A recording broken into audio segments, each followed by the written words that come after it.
بسم اللہ الرحمن الرحیم هو اللہ الخالق البارئ المصور لہ الاسماء الحسنی یسبح لہ ما فی السماوات والارض وہو العزیز الحکیم۔ السلام علیکم ورحمۃ اللہ وبرکاتہ۔ امید ہے سب خیریت سے ہوں گے۔ آج ہم ایک بہت ہی خاص، بہت پیاری دعا کے بارے میں کچھ گہری باتیں کرنے والے ہیں۔ ایک ایسی دعا جو ہر مسلمان اپنی سب سے اہم عبادت یعنی نماز میں اہتمام سے پڑھتا ہے۔ نام ہے اس کا درود ابراہیمی۔ کبھی سوچا ہے کہ نماز میں اللہ سے دعا کرتے ہوئے ہم خاص طور پر حضرت محمد صلی اللہ علیہ وسلم اور حضرت ابراہیم علیہ السلام، ان دونوں عظیم نبیوں کا ذکر کیوں کرتے ہیں؟ یہ کوئی عام بات تو نہیں لگتی۔ یقیناً اس میں کوئی خاص حکمت ہوگی۔ آئیے آج کوشش کرتے ہیں اس خوبصورت دعا کے رازوں کو، اس کی برکتوں کو سمجھنے کی۔ وعلیکم السلام ورحمۃ اللہ۔ جی، آپ نے بالکل صحیح کہا۔ درود ابراہیمی، جسے صلاۃ الابراہیمیہ بھی کہتے ہیں، یہ صرف یوں کہیں کہ چند الفاظ نہیں ہیں، بلکہ یہ تو اسلامی عبادت کا ایک لازمی اور بہت ہی اہم ستون ہے۔ یہ اللہ سبحانہ و تعالیٰ کا قرب پانے کا، اس کی رحمتیں سمیٹنے کا اور ہمارے پیارے نبی حضرت محمد صلی اللہ علیہ وسلم سے اپنی محبت کا اظہار کرنے کا ایک بہترین طریقہ ہے۔ تو آج انشاءاللہ ہماری کوشش یہی ہوگی کہ ہم مستند ذرائع یعنی قرآن کریم اور صحیح احادیث نبی صلی اللہ علیہ وسلم، ان کی روشنی میں ذرا تفصیل سے سمجھیں کہ آخر یہ درود ہے کیا، اس کے معنی کیا ہیں، اہمیت کیا ہے اور اسے پڑھنے کے فضائل برکات کیا کیا ہیں۔ بہت خوب۔ تو سب سے پہلے یہی بتائیے کہ یہ درود ابراہیمی اصل میں ہے کیا چیز، اور جیسا میں نے شروع میں کہا، ہم اسے نماز میں کب اور کہاں پڑھتے ہیں؟ جی دیکھیے، درود ابراہیمی بنیادی طور پر اللہ تعالیٰ سے ایک درخواست ہے، ایک دعا ہے، ایک التجا ہے۔ ہم اللہ تعالیٰ سے یہ مانگ رہے ہوتے ہیں کہ وہ اپنی خاص رحمتیں، اپنی برکتیں نازل فرمائے ہمارے آخری نبی حضرت محمد صلی اللہ علیہ وسلم پر اور آپ صلی اللہ علیہ وسلم کی آل پر، اور ساتھ ہی ہم یہ بھی دعا کرتے ہیں کہ بالکل ویسی ہی رحمتیں اور برکتیں نازل ہوں جیسی اللہ تعالیٰ نے پہلے حضرت ابراہیم علیہ السلام اور آپ علیہ السلام کی آل پر نازل فرمائی تھی۔ اچھا، یعنی یہ ایک دعا ہے رحمت کی اور برکت کی، جو دو بہت عظیم انبیاء علیہ السلام کے لیے کی جا رہی ہے۔ بالکل بالکل۔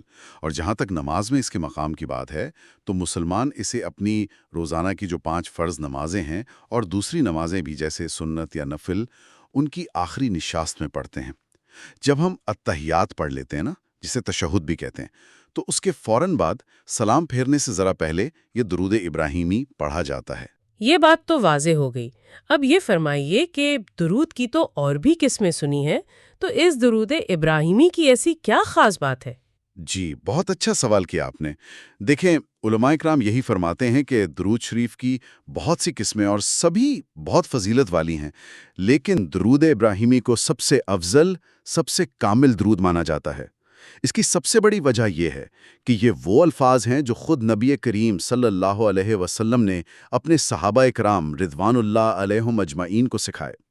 جب صحابہ نے پوچھا کہ یا رسول اللہ صلی اللہ علیہ وسلم، ہم آپ پر سلام تو بھیجنا جانتے ہیں، مطلب التحیات میں السلام علیکہ ایھا النبی کہتے ہیں، لیکن ہم آپ پر درود کیسے بھیجیں؟ تو آپ صلی اللہ علیہ وسلم نے انہیں یہ درود سکھایا۔ تو گویا یہ براہ راست نبی کریم صلی اللہ علیہ وسلم کی سکھائی ہوئی دعا ہے، جسے ہم نماز جیسی عظیم عبادت میں پڑھتے ہیں۔ سبحان اللہ! یہ تو اس کی اہمیت کو اور بھی بڑھا دیتا ہے کہ یہ ہمارے پیارے نبی صلی اللہ علیہ وسلم کے اپنے سکھائے ہوئے الفاظ ہیں۔ کیا آپ وہ مبارک الفاظ ہمیں سنا سکتے ہیں؟ جی جی ضرور۔ وہ الفاظ یہ ہیں، اور انہیں بالکل ویسے ہی پڑھنا چاہیے جیسے سکھائے گئے ہیں، کوئی تبدیلی نہیں کرنی چاہیے۔ اللہم صلی علی محمد و علی آل محمد کما صلیت علی ابراہیم و علی آل ابراہیم انک حمید مجید۔ اللہم بارک علی محمد و علی آل محمد کما بارکت علی ابراہیم و علی آل ابراہیم انک حمید مجید۔ اللہم صلی وسلم و بارک علی نبینا محمد۔ سچ میں یہ الفاظ تو سننے میں ہی دل کو ایک سکون سا دیتے ہیں۔ اچھا، اب اگر آپ اس کا آسان سا مطلب بھی سمجھا دیں، خاص طور پہ جو ہمارے کم عمر سننے والے ہیں ان کے لیے، تو بہت اچھا ہوگا۔ یقیناً یقیناً اس کا ترجمہ اور مفہوم بہت گہرا ہے، بہت خوبصورت ہے۔ آئیے اس کو حصوں میں توڑ کر سمجھتے ہیں۔ پہلا حصہ ہے اللہم صلی علی محمد وعلی آل محمد۔ اس کا مطلب ہے کہ اے اللہ، رحمت نازل فرما حضرت محمد صلی اللہ علیہ وسلم پر اور حضرت محمد صلی اللہ علیہ وسلم کی آل پر۔ یہاں صلی کا مطلب صرف دعا نہیں ہے، بلکہ اللہ کی طرف سے خاص رحمت، اللہ کا تعریف کرنا، فرشتوں کے سامنے اچھا ذکر کرنا، یہ سب شامل ہے۔ اور آل محمد میں آپ صلی اللہ علیہ وسلم کے گھر والے بھی ہیں، آپ کے نقش قدم پر چلنے والے، آپ کے پیروکار، اور بعض علماء تو کہتے ہیں کہ پوری امت مسلمہ بھی اس میں شامل ہیں۔ اچھا، تو آل کا مطلب صرف خاندان تک محدود نہیں، اس میں کافی وسعت ہے۔ جی ہاں، اس میں اہل بیت بھی ہیں، اور وسیع معنی میں دیکھیں تو آپ صلی اللہ علیہ وسلم کے تمام سچے پیروکار مومنین بھی شامل ہو سکتے ہیں۔ پھر اگلا حصہ ہے کما صلیت علی ابراہیم وعلی آل ابراہیم، یعنی جس طرح تو نے رحمت نازل فرمائی حضرت ابراہیم علیہ السلام پر اور حضرت ابراہیم علیہ السلام کی آل پر۔ یہاں ہم اللہ تعالیٰ سے عرض کر رہے ہیں کہ یا اللہ، جیسی خاص رحمتیں آپ نے حضرت ابراہیم علیہ السلام اور ان کی آل پر فرمائی تھی، بالکل ویسی ہی رحمتیں حضرت محمد صلی اللہ علیہ وسلم اور ان کی آل پر بھی نازل فرما۔ اس میں دیکھیں حضرت ابراہیم علیہ السلام کی عظمت کا بھی اعتراف ہے، اور ایک طرح سے یہ اشارہ بھی ہے کہ نبوت کا جو سلسلہ ہے وہ انہی کی نسل سے چلا ہے، جس میں ہمارے نبی حضرت محمد صلی اللہ علیہ وسلم بھی شامل ہیں۔ یہ تو بڑا دلچسپ نکتہ ہے، یعنی ہم ایک تسلسل کا ذکر کر رہے ہیں، ایک کنیکشن بتا رہے ہیں۔ بالکل۔ اور پھر آخر میں ہے انکا حمید مجید، یعنی بے شک تو ہی تعریف کے لائق ہے، تو ہی بزرگی والا ہے۔ یہاں ہم اللہ تعالیٰ کی حمد و ثنا بیان کر رہے ہیں کہ ساری تعریفیں، ساری عظمت، ساری بڑائی صرف اللہ ہی کے لیے ہے۔ یہ تو ہو گیا پہلے حصے کا مطلب۔ دوسرے حصے میں بارک کا لفظ آتا ہے، اس کا کیا مطلب ہے؟ جی، دوسرا حصہ ہے اللہم بارک علی محمد و علی آل محمد کما بارکت علی ابراہیم و علی آل ابراہیم انکا حمید مجید۔ اس کا ترجمہ بنتا ہے اے اللہ، برکت نازل فرما حضرت محمد صلی اللہ علیہ وسلم پر اور حضرت محمد صلی اللہ علیہ وسلم کی آل پر، جس طرح تو نے برکت نازل فرمائی حضرت ابراہیم علیہ السلام پر اور حضرت ابراہیم علیہ السلام کی آل پر۔ بے شک تو تعریف کے لائق، بزرگی والا ہے۔ یہاں بارک کا مطلب ہے برکت نازل فرمانا۔ برکت کا مطلب ہوتا ہے خیر کا زیادہ ہونا، اس کا قائم رہنا، اس میں اضافہ ہونا۔ تو ہم اللہ سے دعا کرتے ہیں کہ وہ نبی کریم صلی اللہ علیہ وسلم اور ان کی آل پر اپنی خیر، اپنی برکتیں ہمیشہ قائم رکھے اور ان میں اضافہ فرماتا رہے۔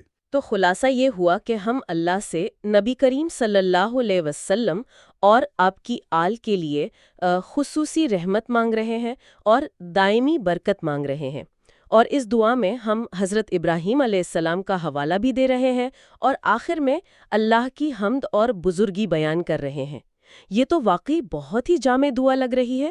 بلا شبہ یہ اپنی جامعیت میں، اپنے معنی کی گہرائی میں بے مثال دعا ہے۔ اب آتے ہیں سوال کی طرف کہ ہمیں یہ درود پڑھنا ہی کیوں چاہیے؟ مطلب اس کی اتنی زیادہ اہمیت کیوں ہے؟ یقیناً کوئی بہت بڑی وجہ ہوگی۔ یہاں اصل دلچسپ بات کیا ہے؟ جی، اس کی اہمیت کی تو کئی وجوہات ہیں۔ دیکھیں، سب سے پہلی اور سب سے بنیادی وجہ تو یہ ہے کہ نبی کریم صلی اللہ علیہ وسلم پر درود بھیجنا یہ خود اللہ تعالیٰ کا حکم ہے۔ یہ کوئی عام سی سفارش نہیں ہے، بلکہ قرآن مجید میں اللہ تعالیٰ نے بالکل واضح طور پر اہل ایمان کو اس کا حکم دیا ہے۔ سورۃ الاحزاب آیت نمبر 56 میں اللہ تعالیٰ فرماتا ہے ان اللہ وملائکتہ یصلون علی النبی یا ایھا الذین آمنوا صلوا علیہ وسلموا تسلیما۔ ترجمہ: بے شک اللہ اور اس کے فرشتے نبی صلی اللہ علیہ وسلم پر درود یعنی رحمت بھیجتے ہیں۔ اے ایمان والو، تم بھی ان پر درود بھیجو اور خوب سلام بھیجو۔ اللہ اکبر، یہ تو خود ہی درود کی عظمت بتانے کے لیے کافی ہے۔ اللہ تعالیٰ خود اور اس کے سارے معصوم فرشتے ہمارے پیارے نبی صلی اللہ علیہ وسلم پر رحمت بھیج رہے ہیں، اور پھر ہمیں ایمان والوں کو حکم دیا جا رہا ہے کہ تم بھی یہ کام کرو، تم بھی درود و سلام بھیجو۔ بالکل، آپ ذرا تصور کریں، جس ہستی پر خود کائنات کا خالق اور اس کی ساری نوری مخلوق رحمت بھیج رہی ہو، اس ہستی کی شان کا کیا عالم ہوگا؟ اور پھر ہمیں اس عمل میں شریک ہونے کا حکم دے کر اللہ تعالیٰ نے ہمارا بھی مرتبہ کتنا بلند فرما دیا۔ تو درود ابراہیمی پڑھنا، جو نماز کا حصہ ہے، یہ اللہ کے اس حکم کی تعمیل کا ایک بہترین، سب سے اعلیٰ طریقہ ہے۔ یعنی یہ اللہ کی اطاعت کا ایک بہت اہم حصہ ہے۔ جی ہاں، بالکل۔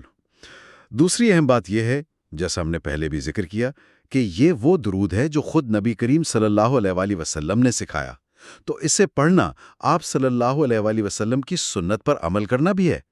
تیسری بات، یہ نماز کا حصہ ہے۔ نماز تو دین کا ستون ہے، مومن کی معراج ہے، سب سے افضل عبادت ہے۔ تو جو دعا اتنی افضل عبادت کا حصہ بنا دی گئی، اس کی اپنی فضیلت، اپنی اہمیت بھی تو یقیناً بہت زیادہ ہوگی۔ نماز میں شامل ہر ذکر، ہر دعا بہترین اور منتخب شدہ ہے۔ یہ بات بھی بڑی غور طلب ہے کہ نماز جیسی اہم ترین عبادت میں اسے شامل کیا گیا۔ بالکل۔ اور چوتھی بات، درود پڑھنا نبی کریم صلی اللہ علیہ وآلہ وسلم سے محبت اور عقیدت کا اظہار ہے۔ ایمان مکمل ہی نہیں ہوتا آپ صلی اللہ علیہ وآلہ وسلم کی محبت کے بغیر۔ تو جب ہم درود پڑھتے ہیں تو ہم اپنی اس محبت کا ایک عملی ثبوت پیش کر رہے ہوتے ہیں۔ یہ صرف زبان سے کچھ الفاظ ادا کرنا نہیں ہوتا، بلکہ یہ دل کی گہرائیوں سے نکلنے والی ایک صدا ہے جو ہمارے تعلق کو نبی کریم صلی اللہ علیہ وسلم سے جوڑتی ہے۔ دیکھیں، عبادت کی اصل روح تو اللہ کی اطاعت ہے، اور جب یہ اطاعت محبت کے ساتھ مل جائے نا، تو اس کی لذت، اس کی تاثیر ہی کچھ اور ہو جاتی ہے۔ درود پڑھنا اسی محبت بھری اطاعت کے خوبصورت مظہر ہے۔ واہ، یعنی اللہ کا حکم بھی، نبی کریم صلی اللہ علیہ وآلہ وسلم کی سنت بھی، نماز کا حصہ بھی، اور آپ صلی اللہ علیہ وآلہ وسلم سے محبت کا اظہار بھی، یہ ساری چیزیں مل کر درود شریف کی اہمیت کو بالکل واضح کر دیتی ہے۔ اچھا، اب یہ بتائیے کہ جو شخص یہ درود پڑھتا ہے یا عام طور پر بھی نبی کریم صلی اللہ علیہ وآلہ وسلم پر درود بھیجتا ہے، اسے فائدے کیا ملتے ہیں؟ کیا اس کے کچھ خاص انعامات کا ذکر ہے؟ الحمدللہ، نبی کریم صلی اللہ علیہ وسلم پر درود بھیجنے کے فضائل اور فوائد تو بے شمار ہیں، جو ہمیں مستند احادیث سے ملتے ہیں۔ آئیے کچھ اہم فائدوں کا ذکر کرتے ہیں تاکہ سننے والوں کو، خاص طور پر بچوں کو بھی شوق پیدا ہو۔ سب سے پہلا اور بڑا فائدہ، اللہ تعالیٰ کی رحمتوں کا نزول۔ حضرت انس بن مالک رضی اللہ عنہ سے روایت ہے کہ نبی کریم صلی اللہ علیہ وسلم نے فرمایا، من صلی علیہ صلاۃ واحدہ صلی اللہ علیہ عشر صلوات وحطت عنہ عشر خطیئات ورفعت لہ عشر درجات۔ یہ حدیث صحیح النسائی میں ہے، اور اس کا مفہوم صحیح مسلم میں بھی آیا ہے۔ ترجمہ کیا ہے؟ جو شخص مجھ پر ایک مرتبہ درود بھیجتا ہے، اللہ تعالیٰ اس پر 10 رحمتیں نازل فرماتا ہے، اس کے 10 گناہ مٹا دیے جاتے ہیں، اور اس کے 10 درجات بلند کر دیے جاتے ہیں۔ اللہ اکبر، صرف ایک بار درود پڑھنے پر یہ 3 اتنے بڑے انعام، 10 رحمتیں، 10 گناہ معاف اور 10 درجات کی بلندی، یہ تو اللہ تعالیٰ کا کتنا بڑا فضل ہے، کتنا کرم ہے۔ کاموں میں برکت کا حصول۔ درود شریف کی کثرت سے اللہ تعالیٰ انسان کی عمر میں، مال میں، اولاد میں، وقت میں، غرض ہر کام میں برکت عطا فرماتا ہے۔ برکت کا مطلب ہوتا ہے خیر کا زیادہ ہو جانا اور اس کا باقی رہنا۔ جس چیز میں برکت آ جاتی ہے نا، وہ تھوڑی بھی ہو تو کافی ہو جاتی ہے، اور اس سے فائدہ بہت ہوتا ہے۔ یعنی درود پڑھنے سے چیزوں میں ایک طرح کی ویلیو ایڈیشن ہو جاتی ہے۔ جی، آپ کہہ سکتے ہیں۔ تیسرا فائدہ، گناہوں کی معافی۔ جیسا کہ حدیث میں بھی ذکر آیا، درود پڑھنے سے گناہ معاف ہوتے ہیں۔ یہ اللہ سے مغفرت مانگنے کا ایک بہت مؤثر ذریعہ ہے۔ چوتھا فائدہ، درجات کی بلندی۔ اس کا مطلب ہے کہ اللہ کے نزدیک اس بندے کا مرتبہ بلند ہوتا ہے، وہ اللہ کا زیادہ پیارا، زیادہ مقرب بندہ بنتا ہے، اس کی روحانی ترقی ہوتی ہے۔ صحیح۔ بالکل۔ پانچواں فائدہ، اور یہ بہت ہی اہم ہے، پریشانیوں اور غموں سے نجات۔ جامع ترمذی میں حضرت ابی بن کعب رضی اللہ عنہ کی ایک طویل حدیث ملتی ہے۔ اس کا خلاصہ یہ ہے کہ انہوں نے نبی کریم صلی اللہ علیہ وآلہ وسلم سے پوچھا کہ یا رسول اللہ، میں اپنی دعا میں آپ پر درود کے لیے کتنا وقت رکھوں؟ چوتھائی، آدھا، 2/3؟ نبی کریم صلی اللہ علیہ وسلم نے ہر بار یہی فرمایا کہ جتنا زیادہ کرو گے اتنا تمہارے لیے بہتر ہے۔ آخر میں حضرت ابی بن کعب رضی اللہ عنہ نے عرض کیا، یا رسول اللہ صلی اللہ علیہ وسلم، میں اپنی ساری دعا کا وقت آپ پر درود بھیجنے کے لیے ہی وقف کر دیتا ہوں۔ اس پر نبی کریم صلی اللہ علیہ وسلم نے فرمایا، اذن تکفا ہمک ویغفر لک ذنبک۔ ترجمہ: اگر تم ایسا کرو گے تو تمہاری تمام فکریں اور پریشانیاں دور کر دی جائیں گی اور تمہارے گناہ معاف کر دیے جائیں گے۔ سبحان اللہ، یہ تو بہت ہی بڑی بشارت ہے۔ دنیا کی پریشانیاں بھی ختم اور آخرت کے لیے گناہوں کی معافی بھی۔ یہ حدیث تو واقعی درود کی کثرت کی ترغیب کے لیے کافی ہے۔ یقیناً چھٹا فائدہ، قیامت کے دن نبی کریم صلی اللہ علیہ وسلم کی شفاعت کا حصول۔ شفاعت یعنی سفارش۔ نبی کریم صلی اللہ علیہ وسلم نے فرمایا ہے کہ قیامت کے دن لوگوں میں سے میرے سب سے زیادہ قریب وہ شخص ہوگا جو مجھ پر سب سے زیادہ درود بھیجنے والا ہوگا۔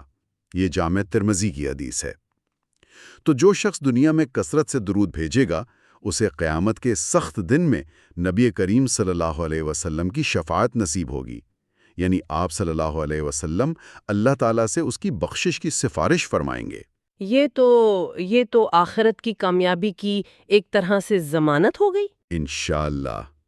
ساتواں فائدہ، نبی کریم صلی اللہ علیہ وسلم تک سلام کا پہنچنا اور آپ صلی اللہ علیہ وسلم کی طرف سے جواب ملنا۔ حدیث میں آتا ہے کہ جب کوئی شخص آپ صلی اللہ علیہ وسلم پر سلام بھیجتا ہے تو اللہ تعالیٰ آپ صلی اللہ علیہ وسلم تک وہ سلام پہنچا دیتا ہے اور آپ اس کا جواب ارشاد فرماتے ہیں۔ تو کثرت سے سلام بھیجنے سے آپ صلی اللہ علیہ وسلم کے ساتھ ایک خاص روحانی تعلق قائم ہوتا ہے۔ بعض علماء تو یہ بھی فرماتے ہیں کہ درود ایک دعا ہے جو اللہ قبول فرماتا ہے، اور سلام ایک تحفہ ہے جو آپ صلی اللہ علیہ وسلم کو پیش کیا جاتا ہے اور آپ اس کا جواب عنایت فرماتے ہیں۔ یہ تصور ہی کتنا خوبصورت ہے کہ ہمارا سلام ہمارے پیارے نبی صلی اللہ علیہ وسلم تک پہنچ رہا ہے اور آپ جواب بھی دے رہے ہیں۔ جی ہاں، اور آٹھواں فائدہ، نبی کریم صلی اللہ علیہ وسلم کی خوشی کا باعث بننا۔ جب امت کا کوئی فرد آپ صلی اللہ علیہ وسلم پر درود بھیجتا ہے تو فرشتے آپ تک پہنچاتے ہیں اور آپ صلی اللہ علیہ وسلم خوش ہوتے ہیں کہ میرا امتی مجھے یاد کر رہا ہے، مجھ سے محبت کا اظہار کر رہا ہے۔ اور جب اللہ تعالیٰ اس درود پڑھنے والے امتی پر رحمت نازل فرماتا ہے تو اس سے بھی آپ صلی اللہ علیہ وسلم کو خوشی ہوتی ہے۔ یہ تمام فائدے سن کر تو واقعی دل چاہتا ہے کہ بس ہر وقت زبان پر درود شریف ہی جاری رہے۔ بالکل، یہی جذبہ ہونا چاہیے۔ تو اس ساری گفتگو کا ہم کہہ سکتے ہیں کہ خلاصہ کیا ہے؟ ہم نے آج کیا اہم باتیں سیکھیں؟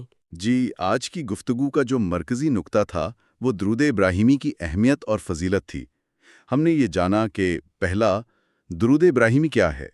یہ نماز میں تشہد کے بعد پڑھی جانے والی ایک مسنون دعا ہے جس میں حضرت محمد صلی اللہ علیہ وآلہ وسلم اور حضرت ابراہیم علیہ السلام اور ان کی آل پر اللہ کی رحمت اور برکت مانگی جاتی ہے۔ دوسرا، اس کا مطلب کیا ہے؟ ہم اللہ سے نبی کریم صلی اللہ علیہ وآلہ وسلم اور ان کی آل کے لیے ویسی ہی خاص رحمت اور دائمی برکت مانگتے ہیں جیسی حضرت ابراہیم علیہ السلام اور ان کی آل پر نازل ہوئیں، اور ساتھ میں اللہ کی حمد و بزرگی بیان کرتے ہیں۔ تیسرا، اسے پڑھنا کیوں ضروری ہے؟ کیونکہ یہ اللہ تعالیٰ کا حکم ہے۔ یہ نبی کریم صلی اللہ علیہ وآلہ وسلم کی سکھائی ہوئی سب سے افضل دعا ہے۔ یہ نماز کا لازمی حصہ ہے اور یہ آپ صلی اللہ علیہ وسلم سے محبت اور تعلق کا اظہار ہے۔ اور چوتھا، اس کے فائدے کیا ہیں؟ ایک بار پڑھنے پر 10 رحمتیں، 10 گناہ معاف، 10 درجات بلند، زندگی میں برکت، پریشانیوں سے نجات، گناہوں کی بخشش، قیامت میں نبی کریم صلی اللہ علیہ وآلہ وسلم کی شفاعت اور قربت کا حصول، اور آپ صلی اللہ علیہ وآلہ وسلم کی خوشنودی۔ ماشاءاللہ، یہ تو واقعی ایک خزانہ ہے جو ہمیں نماز کی شکل میں اور خاص طور پر اس درود ابراہیمی کی صورت میں عطا کیا گیا ہے۔ بے شک، درود ابراہیمی مسلمانوں کے لیے، چاہے وہ بڑے ہوں یا بچے، سب کے لیے ایک بہت ہی قیمتی تحفہ ہے۔ یہ صرف الفاظ کا مجموعہ نہیں ہے، بلکہ یہ اللہ تعالیٰ سے تعلق بنانے کا، اس کی رحمتیں سمیٹنے کا اور اپنے پیارے شفیق نبی حضرت محمد صلی اللہ علیہ وسلم سے اپنی گہری محبت، ادب اور احترام کا اظہار کرنے کا ایک نہایت مؤثر ذریعہ ہے۔ تو ہمارے جو سننے والے ہیں، خاص طور پر جو ننھے دوست ہمیں سن رہے ہیں، ان کے لیے کیا پیغام ہوگا؟ ان سب پیارے بچوں اور بچیوں کے لیے اور بڑوں کے لیے بھی میرا پیغام یہی ہے کہ اس مبارک درود ابراہیمی کو خوب اچھی طرح سے یاد کریں۔ صرف رٹا نہیں لگائیں، بلکہ اس کے معنی کو سمجھنے کی کوشش کریں کہ آپ اللہ تعالیٰ سے کیا مانگ رہے ہیں، اور پھر اسے اپنی نمازوں میں پابندی سے پڑھنے کا اہتمام کریں۔ صرف نماز میں ہی نہیں بلکہ دن میں جب بھی موقع ملے، چلتے پھرتے اٹھتے بیٹھتے کثرت کے ساتھ، محبت سے، پورے ادب و احترام کے ساتھ اس درود پاک کا ورد کرنے کی عادت بنا لیں۔ بہت خوبصورت پیغام ہے، جزاک اللہ خیرہ۔ اور آخر میں تمام سننے والوں کے لیے ایک سوچ چھوڑے جا رہی ہوں۔